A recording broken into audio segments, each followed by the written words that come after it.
사도를 통해서 선포되어지고 하나님은 기적을 통해서 성령은 은사를 통해서 사도들에 의해서 전파되어진 복음을 무시하는 행동은 더 큰 심판을 받게 될 것을 경고하고 있었습니다.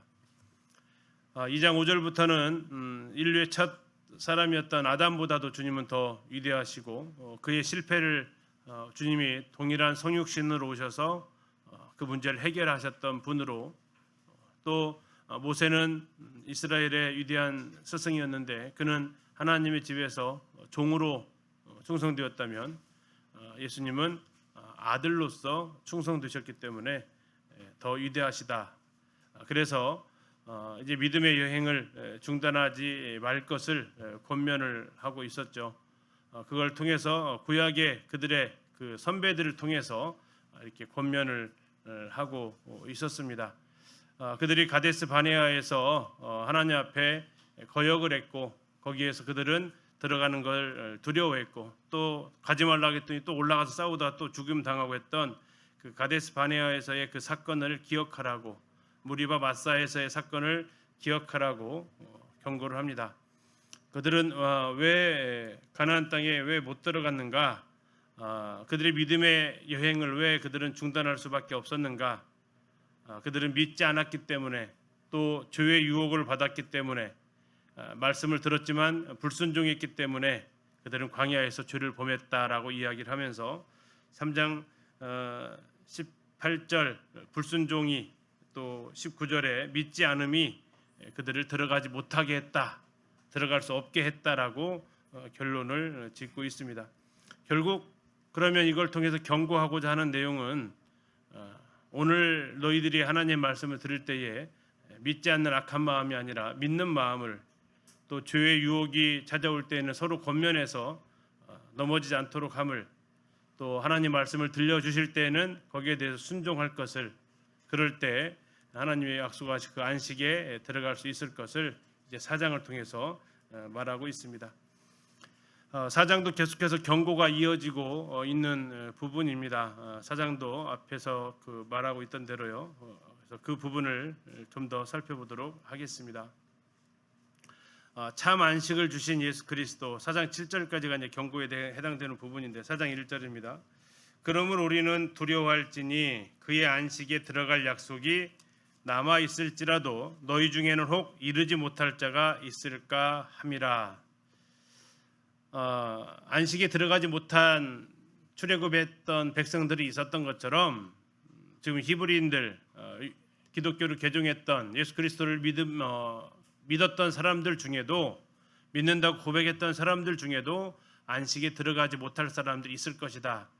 히브리서를 해석하실 때 기억하셔야 될 내용이, 이것은 모두 다 구원받은 성도들을 대상으로만 하지 않았다라는 것이 하나의 해석할 때 주의사항이라고 말씀을 드렸던 것처럼, 그 중에 오히려 이제 이런 것들을 통해서, 이런 시험들을 통해서 걸러져 나오는, 출애굽했을 때에 이스라엘 백성만 나온 게 아니라 여러 끼어 같이 섞여 살았던 사람들이 나왔던 것처럼 지역교회 안에는 구원받은 사람도 있지만 그렇지 않은 사람들도 또 동일하게 있고, 또 당시에 이 히브리서를 읽었던 청중들 가운데에서도 역시 그들이 있었다라는 거죠. 그러면 그들이 왜 약속되어진 4장 1절에 있는 대로 안식에 들어갈 약속이 있을지라도 왜 들어가지 못했느냐, 2절에 그 이유를 이야기하고 있는데요. 2절 보시면 4장 2절입니다. 그들과 같이 우리도 복음 전함을 받은 자입니다. 우리는 복음을 전해 받았죠. 들은 바 그 말씀이 그들에게 유익하지 못했습니다. 그 이유가 뭡니까? 듣는 자가 믿음과 결부시키지 않았다라는 겁니다. 왜 안식에 못 들어가느냐? 지금 이것은 2절에 나와 있는 것은 그들이 아니라 우리에게 초점을 맞추고 있습니다. 다시 말하면 히브리서를 읽고 있는 그 독자들이 여기 해당이 되겠고, 오늘날 우리에게도 적용할 수 있는 부분입니다. 오늘날 많은 사람들이 복음을 듣습니다. 복음 전함을 듣습니다. 잘 아시는 대로 우리 2층에서 매주 연대기를 이렇게 하고 있죠. 어떤 분들은 막 서너 번 이상씩 전체 과정을 듣기도 합니다. 그러나 그 말씀이 그들에게 유익하지 못합니다. 유익하지 못했다라는 것은 무익하다라는 게 아니고 그들에게 흔히 말하는 능력을 발휘하지 못합니다. 효력이 그들에게 일어나지 않는다라는 겁니다. 그것은 말씀에 문제가 있는 게 아니라 예수님 씨 뿌리는 비유를 통해서도 말씀하셨던 것처럼 그 밭에 문제가 있었던 거고, 뭐라고 얘기하십니까? 듣는 자가 믿음과 결부시키지 않았다. 말씀을 무엇으로 안 들었다는 얘기입니까? 믿음으로 듣지 않았다라는 거죠. 말씀을 믿음으로 반응하지 않았다라는 것이 하나님 말씀을 들어도 유익하지 않는, 이게 첫 번째 이유를 얘기하고 있습니다. 이건 구원받지 않은 사람도 해당이 되지만 구원받은 성도들도 하나님 말씀을 읽어도 또 하나님 말씀을 들어도 별로 나에게 변화가 일어나지 않는 이유는 믿음으로 듣지 않았기 때문이다라고 성경은 이렇게 지금 경고하고 있습니다. 믿음으로 듣지 않으면, 듣는 자가 믿음과 이걸 연결시키지 않으면 아무 유익을 받을 수 없다라고 얘기하고 있죠. 3절입니다. 이미 믿는 우리들은, 이 사람은 지금 말씀을 뭘로 반응했던 사람이에요? 그럼요, 그렇죠. 믿는 우리라고 했기 때문에 그렇습니다. 믿음으로 반응한 우리들은 어디로 들어갑니까? 저 안식에 들어간다라는 겁니다. 그럼 반대로 뒤집으면 누가는 못 들어간다는 얘기예요? 믿음으로 반응하지 않은 사람들, 믿음과 결부시키지 않은 사람들은 저 안식에 들어갈, 모든 사람들이 하나님 약속을 주셨음에도 들어갈 수 없다는 거죠. 왜 그런가? 그가 말씀하신 바와 같이, 내가 노하여 맹세한 바와 같이 그들이 내 안식에 들어오지 못하리라 하였다 하셨으나 세상을 창조할 때부터 그 일이 이루어졌느니라. 하나님의 이 모든 복음의 선포가 모든 사람을 향해서 공평하게 선포가 되어졌습니다. 그러나 모든 사람이 다 천국 가는 건 아니다라고 이야기를 하죠. 이것은 언제부터요? 저 세상 창조할 때부터 하나님께서 하셨던 그 계획 가운데 있습니다. 그래서 우리가 하나님의 말씀이 전파되어질 때에 그 말씀이 나에게 하시는 말씀으로, 또 그 말씀에 대해서 내가 아멘하는 마음으로, 또 순종하고자 하는 마음으로, 믿음과 순종은 별개가 아니거든요. 동일한 겁니다. 그렇게 되어질 때에만이 3절처럼 우리가 고백을 할 수 있는 거죠. 3절에 나와 있는 그 고백, 이미 믿는 우리들은 저 안식에 들어가는 도다, 이렇게 말할 수 있는 사람이 복된 사람입니다.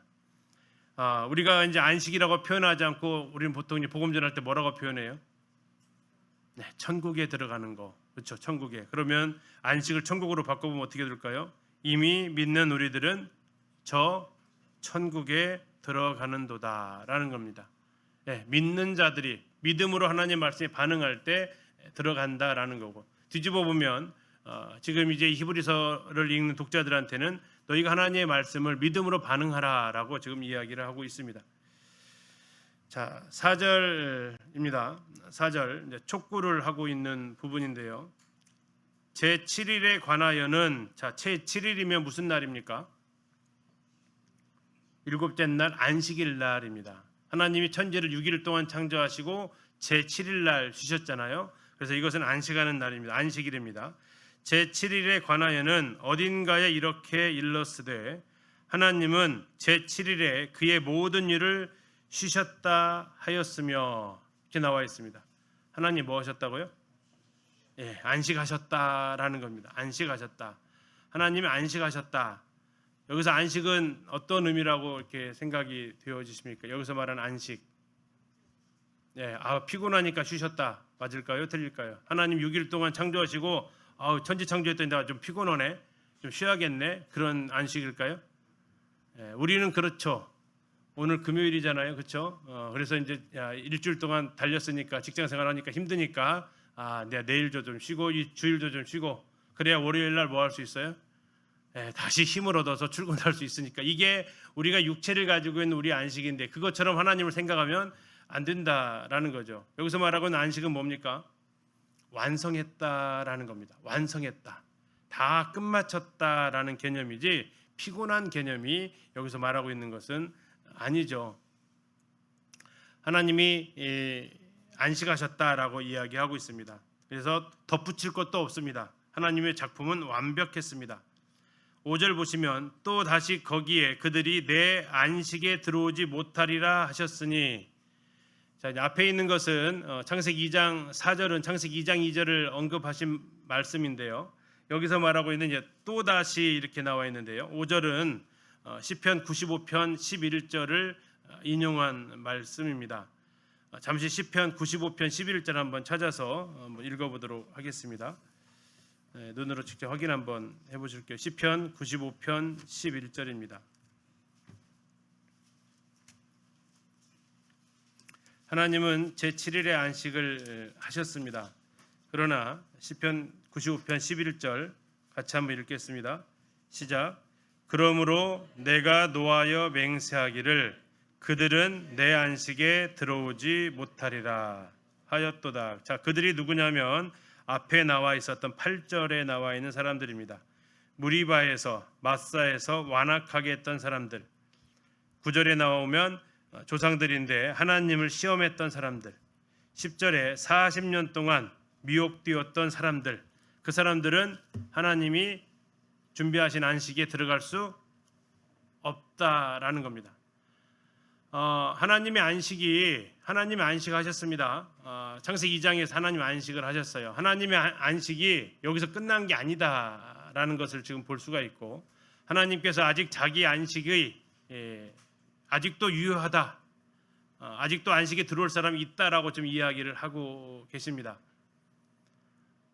그들이 못 들어온다, 출애굽한 백성들이 못 들어온다는 얘기는 창세기 2장 2절에서 안식이 더 이상 끝났다 개념이 아니라 계속적으로 하나님은 하나님의 안식 가운데 사람들을 초청하고 있다라는 것을 기억하라는 겁니다. 6절 보시면 그러면 안식에 들어오지 못하리라 하셨으니, 그렇게 하셨다면 거기에 들어갈 자들이 남아 있다. 자, 아직 하나님 안식의 문을 닫았다고요, 안 닫았다고요? 안 닫았다라는 겁니다. 안 닫았어요. 그래서 들어갈 자들이 남아 있습니다. 자, 복음 전함을 먼저 받은 자들은 순종하지 아니함으로 말미암아 들어가지 못하였다. 복음 전함을 먼저 받은 자들은 순종하지 아니함으로 말미암아 들어가지 못하였다. 자, 복음 전함을 먼저 받은 사람들 누굴까요? 예, 그렇죠. 구약에 있었던 그 사람들을 이야기하고 있습니다.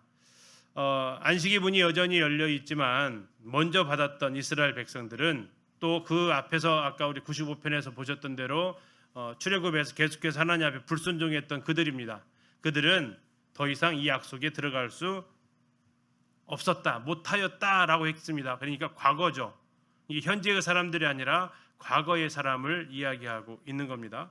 7절입니다. 오랜 후에 다윗의 글에 다시 어느 날을 정하여 오늘이라고 미리 이같이 일렀으되 오늘 너희가 그의 음성을 듣거든 너희 마음을 완고하게 하지 말라 하였나니.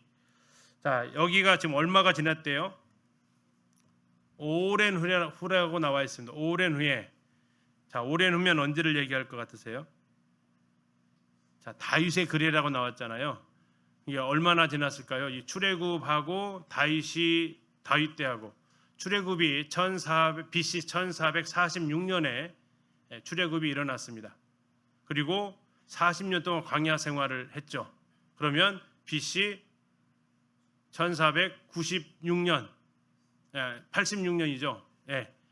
그렇게 1446, 죄송합니다. 거꾸로 BC는 거꾸로 가야죠. 1406년, BC 1406년에 가나안 땅에 그들이 비로소 들어가게 됩니다. 그로부터 오랜 후인데 다윗 때래요. 그러면 다윗이 왕이 됐던 것이 BC 1010년입니다. 그러면 약 얼마가 지난 거예요? 1404년에서 1010년 됐으니까 한 400년 정도. 지금 그것을 얘기하는 겁니다. 자, 오랜 후에 다윗의 글, 그러니까 몇 년 정도 지났어요? 400여 년 이상 지난 후 다윗이 이제 이것을 이야기했다라는 겁니다. 그리고 다윗이 말합니다. 다윗의 글에 다시 어느 날을 정하여 오늘이라고 얘기했다라고 얘기합니다. 다시 말하면 다윗 시대에도 하나님께서는 지금 뭐가 남아있다라고 얘기를 하시는 겁니까? 안식이 남아있다라고 여전히 이야기를 하시는 거예요. 자, 창세기 2장 2절에서 하나님 안식하셨다고 얘기했습니다. 그리고 나서 출애굽한 백성들한테 그 하나님의 안식은 여전히 초대되어지는데 너희들은 들어온다 못 들어온다? 못 들어온다 했어요. 출애굽 그 백성들한테. 그래서 그들은 광야에서 20세 이상으로 여호수아와 갈렙 빼놓고 다 죽었어요. 자, 그리고 나서 한 400여 년 정도 흐른 후에 다윗이 이 이야기를 한 겁니다. 몇 절 말씀을요? 7절에 있는 말씀을. 이게 시편 95편 아까 읽으셨던 앞에 읽으셨던 7절 8절과 연관되어지는 그 말씀인데 이야기를 한 거다라는 얘기예요. 하나님의 안식에 이스라엘 백성이 들어오지 못했던 그것에 대해서 다시 한번 얘기합니다. 오늘 너희가 다윗의 시대에도 또 한번 얘기한다라는 거예요. 그의 음성을 듣거든 하나님의 음성을 듣거든 마음을 완고하게 하지 말라. 왜 완고하면 어떻게 되니까요? 안식에 여전히 못 들어오니까. 출애굽했던 백성들이 하나님 말씀이 들려졌을 때 완고했습니다. 듣지 않았어요. 믿음으로 반응하지 않았고 순종하지 않았어요. 결과적으로 그들의 출애굽한 목적은 가나안 땅에 들어가는 게 목적이었잖아요. 그러나 그들이 못 들어갔다라는 거예요. 왜? 완고해서 마음을 굳게 해서. 그리고 다윗이 다시 이야기를 하는 겁니다. 백성들한테 그때 뭐라고 경고하고 있어요? 오늘 너희가 그의 음성을 듣거든 제발 뭐 하지 말아라? 마음을 완고하게 갖지 말아라. 마음을 좀 부드럽게 하고 이게 잘 씨 뿌리는 부위에서 좋은 땅이 어떤 땅입니까? 씨앗이 뿌려졌을 때 싹이 틀 수 있는 그 좋은 마음으로 말씀을 들어라. 길가처럼 딱딱한 마음이나 돌밭이나 가시덤불의 마음이 아니라 좋은 마음으로 말씀을 들어라. 믿음으로 말씀을 들어라. 라고 지금 다윗도 이렇게 권하고 있다라는 겁니다. 자, 다시 그러면 출애굽 백성들한테 그렇게 권했고요. 다음에 다윗도 그렇게 권했습니다. 언제라고 얘기하면서 오늘이라고 하면서. 다시 말하면 시편 이 히브리서 기자도 얘기하는 거예요. 이 독자들한테 언제? 오늘 동일하게 이야기한다. 오늘 동일하게 이야기하는데 너희 마음을 완고하게 하지 말아라. 자, 8절 보시겠습니다. 8절입니다. 만일 여호수아가 그들에게 안식을 주었더라면 그 후에 다른 날을 말씀하지 아니하셨을 것이다. 그럼 여호수아는 안식을 줬어요, 안 줬어요? 안식을 안 줬다는 얘기잖아요. 그렇죠? 여호수아가 그들에게 안식을 주었더라면 다른 날을 말씀할 필요가 없었다. 자, 여호수아는 가나안 땅 정복했습니까? 못했습니까? 했어요. 가나안 땅을 분명히 정복했다라고 성경은 기록도 하고 있습니다. 그런데도 성경은 분명하게 얘기를 뭐라고 얘기합니까? 여호수아는 안식을 주지 못했다라고 지금 선언하고 있습니다. 자, 이게 무슨 일이 벌어진 거냐 하는 거죠. 잘 아시는 대로 가나안 땅에 들어갔던 가나안 땅이 천국의 모형은 아닙니다. 가나안 들어갔더니 계속해서 뭘 했습니까? 전쟁을 했던 거고요. 가나안에서는 계속해서 그 죄와 또 죽음과 고통이 그들을 계속해서 괴롭혔던 땅이고 뭐는 정복했습니까? 마치 하드웨어적인 것은 정복을 했어요. 그 땅은 정복을 했지만 실제로 그들의 삶은 전혀 안식하지 못했다라는 선언이죠. 자, 그러면서 나중에 예수님께서도 이 안식을 다시 한번 설파하시는데요. 이제 그 전에 한번 9절 먼저 볼까요? 9절 얘기입니다. 9절입니다. 그런즉 안식할 때가 하나님의 백성에게 미래입니까? 과거입니까? 남아있도다니까 미래입니다. 왜요? 여호수아는 못 줬다라는 거예요. 지금 여기에서 여호수아보다 더 뛰어나신 예수 그리스도를 얘기하는데 여기서 말하는 그럼 안식은 뭘까요? 여기서 말하는 안식, 예수님께서 마태복음 11장 28절에서 하고 있었던 그 안식입니다. 수고하고 무거운 짐진 자들아 다 내게로 오라. 내가 너희를 쉬게 하리라 하셨습니다. 내가 너희를 쉬게 하겠다. 이게 바로 뭐예요? 안식이다라는 겁니다. 그러면 문제가 다 사라진다는 겁니까? 아니다라는 거죠. 하나님께서 말씀하신 안식은 무슨 안식입니까? 영혼의 안식입니다.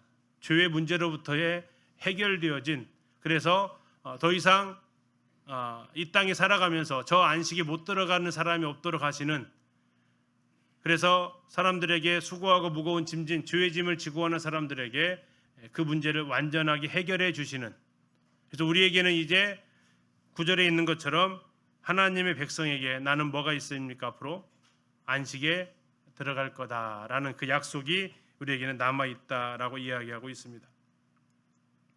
10절에 보시면 이미 그의 안식에 들어간 자는 하나님이 자기 일을 쉬심과 같이 그도 자기 일을 쉬느니라. 부러우세요? 이 사람 부러우세요, 안 부러우세요? 이미 그의 안식에 들어간 자. 에? 부러우세요, 안 부러우세요? 부럽다고 하면 가시라고 하면 또 서운해 하실 거잖아요. 그렇죠? 예. 아유 부러워 하는데 가시죠 그러면은 좀 망설여지실 거 아니세요? 하나님의 안식에 들어가는 사람은 누구든지 하나님께서 안식일을 하셨던 것처럼 창세기 2장에서 안식하셨던 것처럼 뭐 한다고요? 쉰다라는 겁니다. 피곤해서 쉬는 게 아닙니다. 달려갈 길을 마쳤기 때문에 드디어 주님이 창조를 완성하셨던 것처럼 사도 바울도 이제는 그 쉼에 들어갈 수 있는 거죠. 구원받기 전에 우리의 삶은 시편 90편에 말하고 있는 대로 사람 인생의 연수가 70이요 강건하면 80이라도 그 연수의 자랑은 수고와 슬픔뿐이다라고 얘기하고 있습니다. 안식이 없는 인생이다라는 거죠. 안식이 없는 인생이다. 결국 쉼이 없는 인생이다 라고 성경은 말하고 있습니다. 구원받기 전에 하나님 만나기 전에 우리의 모습입니다. 그러나 우리 주님께서 그러한 안식 없는 백성들을 위해서 여호수아보다 더 뛰어나신 그분이 우리에게 안식을 허락하셨다라는 겁니다. 수고하고 무거운 짐 지었니 나에게로 와라. 내가 너 쉬게 하겠다라고 이야기하십니다. 그리고 그분은 우리를 쉬게 하시기 위해서 갈보리에서 우리를 위해서 죽임을 당하셨습니다. 주님의 그 십자가가 고난의 십자가가 우리에게는 이제 어쩌면 생명나무가 되어진 거죠. 선악과를 따먹었던 죄인이 예수님의 십자가의 죽으심으로 이제는 생명나무를 따먹게 되는 그런 안식까지 우리에게 주어지는 부분입니다. 자, 그러면 구원받은 이후에 이게 나 천국 가니까 나 이제 아무것도 안 해도 된다. 그 개념이 아니다라는 거죠. 주님의 안식은 이제 아무 일도 안 해도 되네 그 이유가 아니고 그 전에는 안식에 들어가기 위해서 노력을 했다면 이제는 어떻게 노력을 하는 겁니까? 안식에 들어가기 때문에 그러한 삶을 살아가는 거죠. 바울이 그러했습니다. 바울이 천국 가기 위해서 그렇게 살았나요? 바울이 천국 가려고 그렇게 살지는 않았습니다. 바울이 그렇게 살았던 이유는 자신을 그렇게 하나님 나라에 초대해 주신 하나님의 은혜에 감사하면서 살아가는 거죠. 구원받은 후에 우리는 우리를 사랑하신 그분을 위해서 수고를 마다하지 않는 거죠. 고린도서 5장에서 이렇게 얘기합니다. 예수님이 죽었다가 다시 살아나신 이유를 뭐라고 얘기합니까? 그들로 하여금 다시는 누굴 위해서 살지 않고 자기 자신을 위해서 살지 않고 오직 그를 위하여 죽었다가 다시 살아나신 그리스도를 위하여 살게 하기 위한 거다라고 얘기하십니다.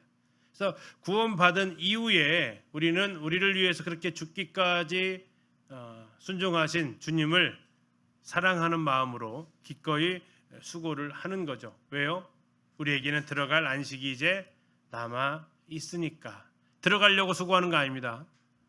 이 땅에 많은 종교인들은 천국 가려고 수고합니다. 그래서 율법으로 얽어매면 주일 성수 안 하면 뭐라고 그래요? 천국 가는 계단이 하나 빠진대요. 이 2번 안 하면 2개 빠지고 그러면 어떻게 돼요? 이제 가랑이 찢어지게 더 해야죠. 그러다 3개 빠져버리면 이제 포기하게 되어지는 이런 일들이 일어나는 거죠. 이게 주님이 말씀하신 안식이 결코 아니다라는 겁니다.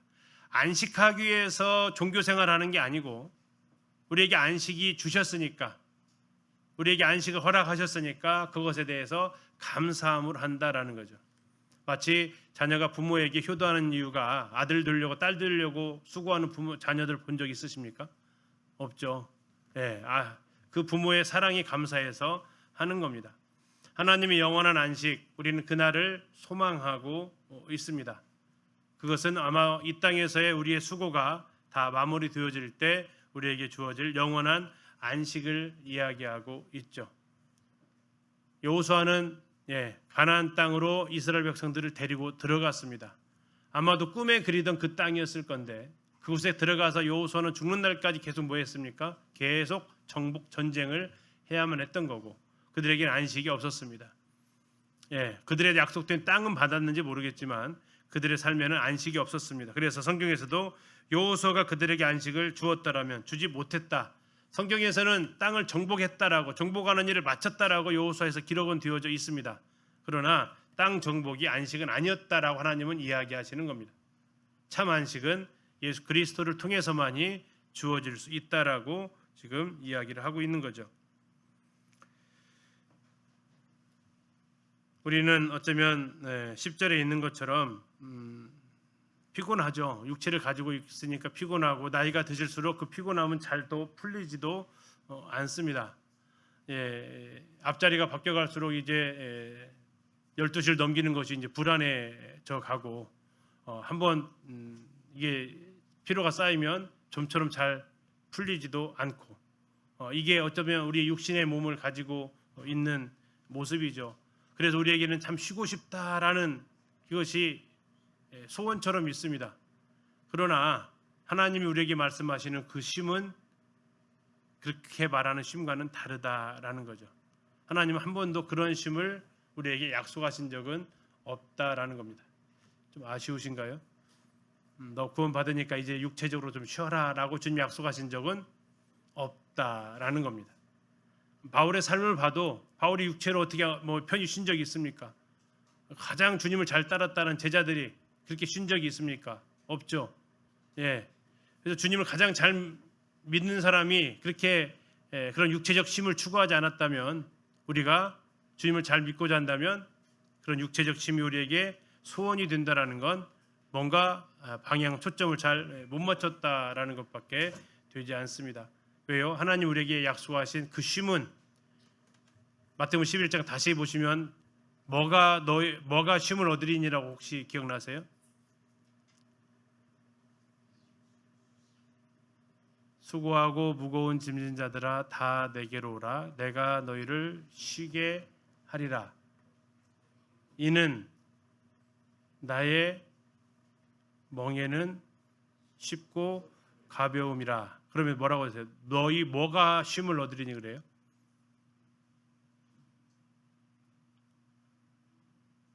너희 무엇이 쉼을 얻으리니? 마음이에요, 몸이에요? 이제 기억력도 가물가물 해져가죠. 제가 읽어드리겠습니다. 수고하고 무거운 짐진 자들아 다 내게로 오라. 내가 너희를 쉬게 하리라. 나는 마음이 온유하고 겸손하니 나의 멍에를 메고 내게 배우라. 그리하면 너희 무엇이? 마음이, 몸이, 마음이. 아쉽죠. 몸과 마음이 이러면 좀 더 좋았을 텐데, 주님은 우리에게 분명하게 약속하신 것은 너희 마음이 쉼을 얻는다. 그러면 이렇게 한번 바꿔볼까요? 몸이 힘든 게 나으세요? 마음이 힘든 게 나으세요? 몸이 힘든 게 훨씬 낫죠. 근데 더 좋은 거 둘 다 쉬는 건데, 그건 주님 나라에 가서 아까 나왔던 거 있었잖아요. 10절에 있는 거. 이 사람은 몸도 마음도 다 쉽니다 이제. 근데 이 땅에 있을 때 우리에게 주신 쉼은 마음의 쉼이다, 영혼의 쉼이다라고 이야기를 하신다라는 거죠. 환경이 바뀌냐? 환경이 안 바뀐다라는 겁니다. 그러나 그 가운데서도 너희 마음이 쉼을 얻을 것을 말씀하고 있죠. 11절입니다. 그러므로는 무슨 얘기입니까? 우리가 안식을 들어갈 약속이 있으므로 우리가 저 안식에 들어가기를 뭐하라고요? 힘쓰라고 얘기합니다. 안식에 들어가기를 힘쓰라. 힘쓴다라는 게 뭘까? 두 번째, 이는 누구든지 저 순종하지 아니하는 본에 빠지지 않게 하려 합니다. 안식에 들어가면 들어가는 거지 왜 힘써서 들어가야 되나 하는 질문이 생길 수밖에 없습니다. 자, 안식하게 들어가기 위해서 힘쓰는 게 필요하대요. 노력이 필요하대요. 여기서 말하는 힘씀, 노력은 무슨 노력일까요? 앞에 걸로 가야 됩니다. 도대체 그들은 왜 못 들어갔는가로 가야 돼요. 왜 못 들어갔다겠어요? 완고해서 못 들어갔어요. 믿음으로 반응하지 않아서 못 들어갔어요. 하나님 말씀이 했을 때 그 말씀에 순종하지 않아서 안 들어갔다고. 여기서 말하는 그러면 힘쓴다라는 것은 어떤 행위를 이야기하는 게 아니다라는 겁니다. 여기서 말하는 노력은, 힘쓰는 것은 뭡니까? 하나님 말씀에 대한 믿음, 하나님 말씀에 대한 순종을 이야기하고 있다라는 거죠. 누구든지 저 순종하지 아니하는 본, 답을 해주고 있죠. 여기서 힘쓴다라는 게 뭔지, 그 뭡니까? 순종하지 않는, 이것이 우리의 본성입니다. 하나님 말씀에 순종하지 않으려는 것이 우리의 본성이에요. 죄된 육신의 모습이죠. 그러나 이것에 대해서 사도 바울도 자기의 몸을 쳐서 복종시킨다고 표현하고 있는데, 하나님 말씀에 대한 순종이 우리에게는 필요하다라는 겁니다. 우리의 유일한 소망이 그리스도 주시다, 하나님이시다라는 그 사실, 또 우리가 주님의 구원을 받은 후에 핍박도 사라지고 고난도 사라진다, 그런 약속이 아니라 어떤 죄의 유혹이 사라진다, 그런 것도 아니고 하나님 말씀에 대한 순종, 하나님 말씀에 대한 믿음, 이것을 지금 이야기를 하고 있습니다. 왜요? 구약의 앞에서 보셨던 구약의 백성들, 다윗 시대의 사람들, 그들이 안 했던 것이 뭐냐? 바로 하나님 말씀에 대한 믿음으로 반응하지 않는 것. 그들이 분명히 하나님께서 뭐라고 하셨냐면 가나안 땅을 주겠다고 했잖아요. 주려고 모세가 계속해서 얘기했던 게 그거거든요. 근데 가데스 바네에서 어떻게 했어요? 들어가자 했더니 우리는 밥이다 라고 하면서 들어가기를 거부했던 거죠. 그들이 뭘 잘못한 겁니까? 지금 말씀을 믿지 않은 거예요. 무슨 말씀을요? 들어가게 해주겠다라는 하나님의 말씀을 안 믿은 거라고요. 그럼 그걸 파생해서 광야에서 그런 많은 죄악들이 일어나게 된 것이고, 그래서 이스라엘 백성들이 안 한 게 뭐냐? 힘쓰지 않은 게 뭐냐? 여호수아와 갈렙만 힘썼던 게 뭡니까? 아니, 우리가 밥이 아니고 그들이 우리의 밥이다. 이거 우리가 들어갈 수 있다. 하나님이 우리와 함께 하시면 우리가 이길 수 있다. 여호수아와 갈렙은 하나님 말씀을 믿었고, 나머지 10명의 정탐꾼과 이스라엘 백성은 그 말씀을 믿지 않았고, 그 약속을 가볍게 여겼고, 그 약속을 무시했기 때문에, 차라리 그래서 그들은 나중에 뭐라고 얘기합니까? 한 지휘관 세워서 뭐 하자고요? 다시 출애굽 아니라 입애굽하자라고까지 그들은 했죠. 다시 말하면 그들은 하나님의 말씀에 뭘로 반응하지 않았어요? 믿음으로 반응하지 않았다라는 겁니다. 여기서 그래서 힘쓴다라는 건 행위를 통해서 하라는 얘기 아니고, 하나님 말씀하셨던 그 약속에 믿음으로 반응해라, 믿음으로 반응하기를 힘써라라는 겁니다. 자, 그러면서 12절에 이렇게 나옵니다.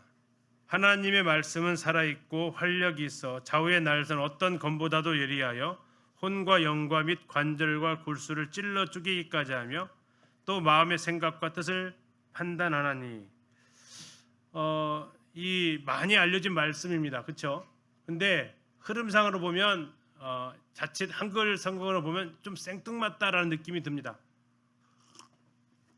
자, 지금까지 계속 뭔 얘기했습니까? 안식에 들어가기를 힘써라. 이것을 계속해서 이야기를 했어요. 근데 갑자기 하나님의 말씀이 어떠한 특징이 있는지 이것을 얘기하고 있어요. 왜 이걸 얘기했느냐? 이 12절 앞에 이와 같기 때문에 이런 의미의 접속사가 지금 우리 한글에는 번역이 안 되어져 있는데요. 자, 구약에 그 사람들이 못 들어간 이유가 결과적으로 무엇 때문에 못 들어갔다 계속해서 지금 말하고 있습니까? 하나님의 말씀을 들을 때에 완고했다. 하나님의 말씀을 들을 때 순종하지 않았다. 하나님의 말씀을 들을 때 믿음으로 반응하지 않았다. 그러면 이제 질문이 생기는 거죠. 그 하나님의 말씀이 도대체 뭔데? 그 하나님의 말씀이 도대체 어떠한 것인데 그 말씀에 그렇게 잘못된 반응을 했을 때 약속했던 안식에도 못 들어가게 되었는가? 그걸 지금 이제 12절을 통해서 말씀을 해준다라는 겁니다. 자, 하나님의 말씀은 첫 번째 어떻대요? 살아있다라고 얘기하고 있습니다. 자, 여기에서 말씀하고 있는 이제 그 말씀이라는 단어가 있는데, 그 헤세드, 그 히브리어에서 헤세드가 있고 레마라고 이렇게 있어요. 말씀이 나에게 주신 말씀, 기록된 말씀, 이런 뜻을 가지고 여기서 쓰여지고 있는 이 말씀은 기록된 말씀입니다. 기록되어진 말씀. 다시 말해서 율법을 통해서 또 예수님을 통해서 선포되어진 하나님의 그 말씀들을 이야기하고 있습니다.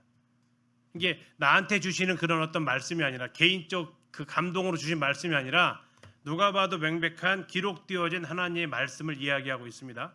자, 그 하나님의 말씀은 쉽게 얘기하면 성경이라고 보시면 됩니다. 성경은 첫 번째 뭐라고요? 살아있다라고 얘기합니다. 살아있다. 하나님 말씀 성경은 살아있다. 무슨 뜻일까요? 살아있다. 무슨 뜻일까요? 말씀이 그 사람한테 딱 들려지는 그 순간 그 말씀은 살아서 움직인다라는 겁니다. 말씀은 선포된 사람 안에서 그 말씀의 효과를 빚어내서 끊임없이 능동적으로 움직인다. 하나님의 말씀은 인간의 영혼을 살리는 기능을 하고 불신자들에게 경고하고 성도들에게는 약속을 준다. 다시 말하면 하나님의 말씀을 들어요. 그게 살아있다라는 게 뭐냐면 그 말씀이 나에게 영향력을 행사하고 있다라는 겁니다. 살아있다라는 거예요. 자, 하나님의 말씀은 살아있습니다. 그래서 오늘날에도 그 성경을 읽으면 무슨 일이 벌어집니까? 구원받는 일이 일어난다라는 거예요. 왜요? 그것이 구도자들한테 딱 들어가면 믿지 않는 사람이 그 하나님 말씀을 딱 반응하면 죄를 깨닫게 합니다. 회개하게 합니다. 예수 그리스도를 주로 고백하게 합니다. 뭐가 그렇게 한다고요? 하나님의 말씀이요. 성경이 그렇게 한다라는 거예요. 이게 뭐예요? 살아있다라는 거예요. 그래서 성경을 기억해내는 사람이 있고 성경이 계속해서 떠오르는 사람들이 있어요. 기억해내는 건 내 의지가 발동했다면 하나님의 말씀이 들려졌던 말씀이 잠자는데 계속 생각이 나거나 또는 어떤 사명이나 부름 받을 때 하나님 말씀이 들려졌을 때 그 말씀이 계속 귓가에서 맴도는 분들이 계세요. 그 말씀이 사라지지가 않는 거예요. 자, 그게 바로 무슨 특징이라고요? 하나님 말씀이 살아있다라는 겁니다. 두 번째는요, 활력이 있다라고 나와 있습니다. 전에 개역 한글에서는 운동력이 있다. 네. 하나님의 말씀은 다시 말하면 이사야서 55장 11절 말씀을 통해서 이 활력이 있다라는 말이 설명이 되어지고 있습니다. 이사야서 55장 11절 잠깐 보실게요. 자, 활력이 있다라는 게 뭐냐? 이사야서 55장 11절입니다. 활력이 있다라는 걸 가장 잘 표현해 준 구절입니다. 55장 11절 내 입에서 나가는 말, 하나님 말씀이죠. 이와 같이 헛되이 내게로 되돌아오지 않는다. 뭐 하신대요? 나의 기뻐하는 뜻을 이루며 내가 보낸 일에 형통하게 한다. 뭐가요? 하나님의 말씀이. 이게 바로 살아 움직인다라는 거죠. 강력한 힘을 가지고 있다라는 겁니다. 하나님은 말씀하신 것을 어떻게 하신다고요? 반드시 이루신다라는 겁니다. 자, 하나님의 말씀이 두 번째 특징을 얘기하고요. 세 번째 특징 한번 보세요. 좌우의 날선 어떤 검보다도 예리하다. 자, 좌우에 날이 서 있습니다. 그러면 어떤 칼이 딱 떠오르세요? 가운데가 보통 뭉툭하고 양쪽으로 이렇게 날이 서 있는 양날검입니다. 양날검. 자, 양날검을 이야기하고 있습니다. 두 날 가진 검을 얘기하고 있습니다. 자, 좌우에 날이 서 있다라고 얘기합니다. 날 섰다라는 얘기 뭡니까? 아주 그냥 스치기만 해도 잘 베어지는 거. 무딘 칼 말고 아주 잘 드는 칼, 예리한 칼을 얘기하고 있습니다. 자, 좌우의 날선 어떤 검보다도 예리합니다. 자, 여기서 한 문제를 들어볼게요. 이 칼은, 이 좌우의 날선 검은 살리는 용도일까요? 죽이는 용도일까요? 좌우의 날선 이 칼은 사람을 살릴까요? 죽일까요? 갈리시네요, 의견이. 살린다, 죽인다. 자기 경험을 얘기하신 건가요? 죽일 것 같아요? 살릴 것 같아요? 예. 자, 그 뒤에 걸 한번 보면은 이제 해석을 할 수 있을 것 같습니다. 자, 뭐 합니까? 이 좌우의 날선 어떤 것보다 예리해가지고 혼과 영, 그 다음에 관절과 골수, 그걸 뭐 합니까? 찌릅니다. 자, 좌우에 날이 서 있기 때문에 더 잘 들어갑니다. 한쪽 뭉뚱한 것보다. 그렇죠? 그 다음에요, 쪼갭니다. 쪼개요. 뭘 쪼갤까요? 분리해낸다라는 거죠. 마치 살과 뼈를 갈라내듯이 이것이 예리하게 들어가서 영과 혼을 갈라낸대요. 자, 영하고 혼하고 구분이 쉬워요, 어려워요? 쉽지 않습니다. 구분이 잘 안 돼요. 또 하나, 관절과 골수는요, 이거 구분 잘 안 됩니다. 이거 발라내는 거 현대 기술로도 예전에는 더 어려운 거죠. 2000년 전에 관절과 골수를 이렇게 한다는 이거 쉬운 일이 아닙니다. 그 정도로 이 칼은 예리하다라는 겁니다. 뭐 한대요? 그 다음에 마음의 생각과 뜻을 판다는데, 생각하고 뜻하고 구분 잘 돼야 한대요. 이것도 잘 안 되는 거예요. 그러나 이것을 뭐 할 수 있다고 말씀만은 이게 가능하다라는 거예요. 왜요? 그만큼 예리하니까. 자, 살리는 것 같아요? 죽이는 것 같아요? 둘 다 맞습니다. 성경 그걸 얘기하는데요. 요한복음 6장 63절을 보시면 베드로가 이렇게 예수님하고 대화했던 거예요. 예수님께서 그 생명의 떡에 대한 논증하시면 예수님 이렇게 얘기하십니다. 요한복음 6장 63절에 살리는 것은 영이니 육은 무익하니라. 내가 너희에게 이른 말은 영이요 생명이다. 내가 너희에게 이른 말은 영이요 생명이다. 자, 그러면 이 칼은 지금 살렸습니까? 죽였습니까? 살렸습니다. 예, 살리는 말씀입니다. 반대로요. 요한복음 12장 48절에서는 예수님이 이렇게 얘기하십니다. 나를 저버리고 내 말을 받지 아니하는 자를 심판할 이가 있으니 곧 내가 한 그 말이 마지막 날에 그를 심판하리라. 이건 살립니까? 죽입니까? 죽이는 겁니다. 양날 가진 검은 생명의 검으로도 쓰입니다. 그러나 심판의 검으로도 쓰여집니다. 우리에게는 이 칼이, 이 양날 가진 이 칼이 어떤 용도로 쓰임 받으셨습니까? 구원 받으신 분들은 이게 생명의 칼로 우리를 사용하셨습니다. 그래서 우리의 죄를 다 드러내십니다. 그리고 하나님 앞에 엎드리게 하시고 또 그 말씀으로 우리를 거듭나게 하십니다. 어쩌면 거듭난다라는 건 두 번 태어나는 거잖아요. 위로부터 나는 겁니다. 두 번 태어나려면 한 번은 죽었다가 태어나야 되죠. 그래서 어쩌면 죽이는 과정이 있었다라는 거고, 그걸로 끝내는 게 아니라 다시 살리십니다. 그러나 예수님께서 말씀하셨듯이 그렇게 해도 여전히 불순종하고 여전히 믿음으로 반응하지 않으면 그 사람에게는 이 칼이 어떻게 쓰여요? 심판의 도구로, 사망의 칼로 쓰인다라는 거죠. 자, 그것을 제일 마지막 절에 얘기하는데요. 하나님의 말씀이 뭘 하냐면 마음의 생각과 뜻을 뭐 한다고 얘기합니까? 판단합니다. 이 말씀을 좀 보면서 약간의 두려움이 좀 임했습니다. 지금은요, 제가 이 말씀을 이렇게 읽어가면서 이 말씀에 대해서 뭘 하고 있냐면 해석을 하고 있어요. 그죠? 그래서 어떻게 하고 있냐면 그 혼과 영, 관절과 골수를 이렇게 찔러 쪼갠다고 했는데 말씀의 단어별로, 문장별로 다른 번역 이용해서 또 배경이나 역사적인 사건 이용해서 이 하나님 말씀을 갖다가 지금 때로는 이렇게 분석했다가 때로는 통합했다가 이렇게 해서 좀 해석을 하는데, 지금 12절 지금 하나님의 말씀이 뭘 한다고 나와져 있습니까?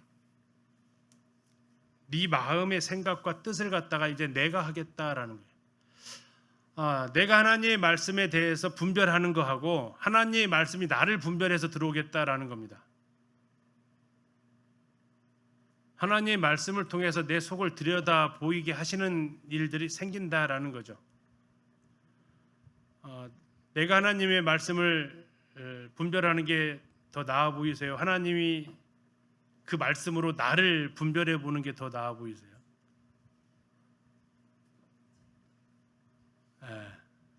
이 두 번째 가니까 이 생각이 심각해지더라고요. 오늘 나에게 주셨던 그 말씀으로, 그래, 네 삶을 내가 한번 보자. 네 생각과 뜻을 한번 보자. 네 영과 혼을 한번 살펴보자. 뭘로? 내 말로. 네가 내 말을 갖다 분해하는 게 아니라 내가 네 생각, 네 의도, 네 마음을 내가 분해해 보겠다 하면 두렵더라고요. 근데 지금 그걸 안 하겠다라는 게 아니라 하나님의 말씀이 하신대요. 그래서 그리스도의 심판대 앞에서 어쩌면 우리가 했던 그 모든 일들은 하나님의 말씀에 의해서 다 검증이 되어질 겁니다. 하나님의 말씀에 의해서 우리의 생각과 뜻, 의도와 동기, 했던 목적과 이유, 이런 것들에 대해서 전부 다 하나님께서 드러내시는 거죠. 그리스도의 심판대 앞에서 우리는 아무것도 숨길 수가 없습니다. 그 전에 하나님의 말씀이 바로 이렇게 이제는 너희가 하나님의 말씀을 살피는 게 아니라 하나님의 말씀이 우리를 살피신다라는 이 말씀 앞에 우리는 더 두려움이 서게 되더라고요. 13절은 이렇습니다. 지으신 것이 하나도 그 앞에 나타나지 않을 것이 없고 우리가 결산을 받으실 이유 눈앞에 어떻게 해요? 만물이 뭐처럼? 벌거벗은 것처럼. 이 땅에서 우리의 하나님 앞에서의 태도, 때로는 이게 지금 계속해서 하고 있는 이 12절 13절을 보면 이게 좀 심판 쪽에 더 가까운데요. 12절에 쓰여져 있는 이 심판, 이 칼날, 또 13절에 쓰여져 있는 이 표현을 보게 되어질 때 이건 하나님 말씀에 대한 그릇된 반응, 불순종, 또 믿지 않음, 신뢰하지 않음, 이런 반응들을 얘기합니다. 자, 그럴 때 어떻게 들으냐? 눈앞에 만물이 벌거벗은 것처럼 드러난다. 아무것도 그분의 눈앞에 감출 것이 없다라는 겁니다. 그분은 우리에게 일어난 모든 일들, 오늘 내가 어디에 있었고 무엇을 했고 그것만 아시는 게 아니라 그곳에 왜 갔고 그 일을 왜 했고 그 말을 왜 했는지까지도 하나님은 감찰하신다라는 거죠. 예전에 섬찟했던 영화 제목 중에 혹시 기억나는 거 있으세요? 나는 네가 지난 여름에 한 짓을 알고 있다. 이것만 들어도 섬찟하거든요. 전에 우리 귀신 들었던 분이 한창 초기 때 이소영 선생님한테 하셨던 말씀이 있거든요. 저한테 이소영 선생님이 하셨어요. 그분이 이렇게 얘기하셨어요. 나는 기린노끼 장로들이 어디서 뭐 하는지 다 알고 있다. 그래서 저한테 그러시더라고요. 소영 이제 다 알고 있대 귀신이. 귀신이 알고 있는 것도 섬찟한데, 근데 여기서 귀신이 아는 게 아니거든요. 귀신이 안다고 떠들어봤자 그게 진짜인지 가짜인지 어떻게 알 거예요. 그러나 성경은 얘기를 하는 거죠. 무엇을요? 나는 네가 어디서 뭘 하고 있는지 다 알고 있다. 어떻게? 만물이 벌거벗은 것처럼 드러나게 될 것이다. 자, 여기서 다시 말하면 이게 이제 확대 적용어. 여기서 구체적으로 말하는 것은 너희가 왜 믿지 않았는지, 왜 불순종했는지 이것을 지금 하나님이 다 드러내실 거라는 겁니다. 누구를 향해서? 그 안식에 들어가지 못한 사람들을 향해서. 그러나 그들은 하나님 백보자 심판대 앞에 서지만 우리는 그리스도의 심판대 앞에 선다라는 거. 그래서 우리가 행한 일들에 대해서 하나님은 다 선악간에 심판하신다라는 것을 생각할 때 또 우리가 이 말씀 앞에서 우리의 옷깃을 추스리게 됩니다. 지금까지 여호수아보다 뛰어나신 이유는 뭡니까? 여호수아는 안식을 못 줬어요. 그러나 예수 그리스도는 안식을 주셨습니다. 그것도 영원한 안식을 우리에게 주셨다라는 거죠. 그래서 지금 내용을 다시 이렇게 보시면 좀 어디까지 갔습니까? 그리스도 경고했고요. 여기까지 갔습니다. 그리스도는 군사 지도자였던 여호수아보다도 더 위대하시다. 어떤 면에서? 안식을 주셨다. 근데 거기서 말한 안식은 무슨 안식이다? 마음의 안식이고 영혼의 안식이고 저 하나님 나라에 들어갈 수 있는 우리에게 안식이 하나님께서 주셨다. 그 이유는 무엇 때문에? 우리가 하나님의 말씀에 대해서 어떻게 반응했습니까? 믿음으로 반응했다. 순종으로 반응했다.